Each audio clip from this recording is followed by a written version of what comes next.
Many men allow their hearts to be stiff and are stiff-necked to change and growth. Many men just want obedience from everyone in their home. My home should never be about dictatorship. That's not of God. That is not of the Lord. And I say many men are stiff-necked and stiff-hearted because many men aren't going to do what they preach. Many men will tell their sons to respect and obey them. But then many men will do something very dishonorable and contrary to what they say.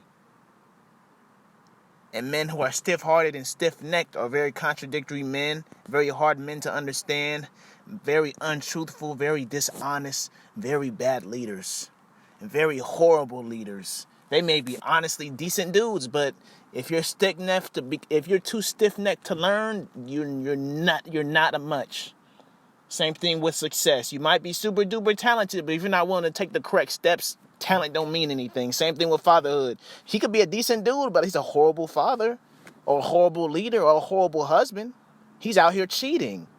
These are examples. I'm not talking about my personal life. He's out here cheating. He may be a decent guy and provider, but to his woman, he's nothing but a piece of crap because he's treating her so wrong because he doesn't care.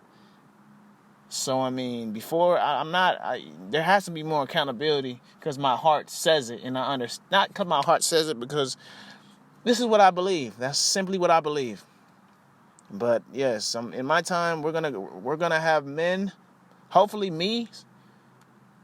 I aspire for there to be men who want right, and to disassociate themselves with wrong paths that want increased unity and strength together, because we're too divided. And when you're divided, I mean, you're not gonna win. You're not gonna do good. We're just too divided. I see great opportunity in family units working together.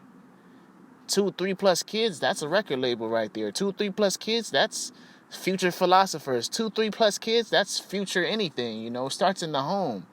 It starts in the home. And I never ever want to force anything on my kids, but I wouldn't mind showing them the path I think is the best. And if they want it, they can go for it. If not, cool. Do what you do, But as African American, I see extremely high level of importance to have African American historians, African American educators, African American scientists, because they just push sports on our identity so hard to where we feel like we're nothing if we can't perform in sports. At least, the most extreme of us. There's African Americans who like sports and it's fun, but for me, I grew up in an extreme sports family to where, even for African Americans, sometimes, for example, my father has a mother. I ain't gonna say that, but yeah, man, just toxic people make things toxic. There's nothing wrong with much of anything, as long as it's not sin. Just don't let anything destroy you and make you feel like you're not enough. I'll say that. So, yeah, I just got a mouthful to say. That's just who I am.